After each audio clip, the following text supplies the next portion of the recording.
know that Mydecine's working with Alberta University on studying the study design relationships.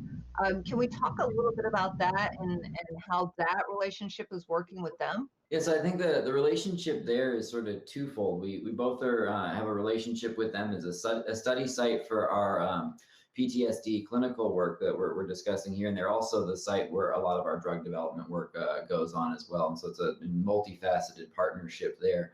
But really, the way that this partnership is working, and this is sort of a good example there, is we're targeting veterans populations with PTSD that are highly treatment resistant. And the reason for doing this is because we really feel that if we can show efficacy in what is widely considered one of the most sort of at need and hardest to address population sets, that it'll also then work for other sets of subsets of patients with trauma. And so that's really the core reason of why we focused on that patient group. And we feel like it's a very much at need patient group that we have some ability to actually address. And so it's those multifaceted sort of points as to why we've chosen and gone with that. Well, I know you said better science leads to better access to patients, correct?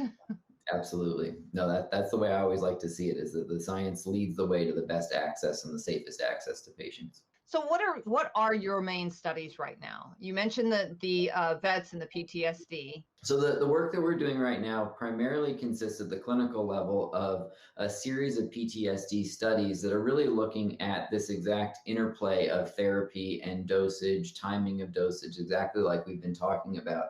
And Alberta is one location of those 7. And so the goal there really is to be able to look at that combinatorial space and then move forward into later stages, the best results, because we really don't know, like we've been talking about, the exact style of therapy to match with psilocybin dosage, the exact timing. Is there therapy before, therapy after?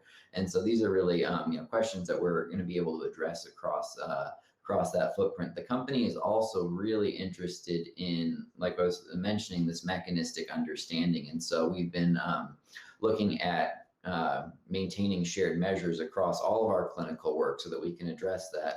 And then we have pointed research at the preclinical level, animal model level, looking at this with the University of Maryland. We're sponsoring some research there, looking at exactly what we've been talking about here in an animal model system and understanding the sort of after effect from a neuron level up. And then finally, the company with our scientific advisors, we're sponsoring 2 microdosing studies right now, one at London and then the other in Sydney, Australia.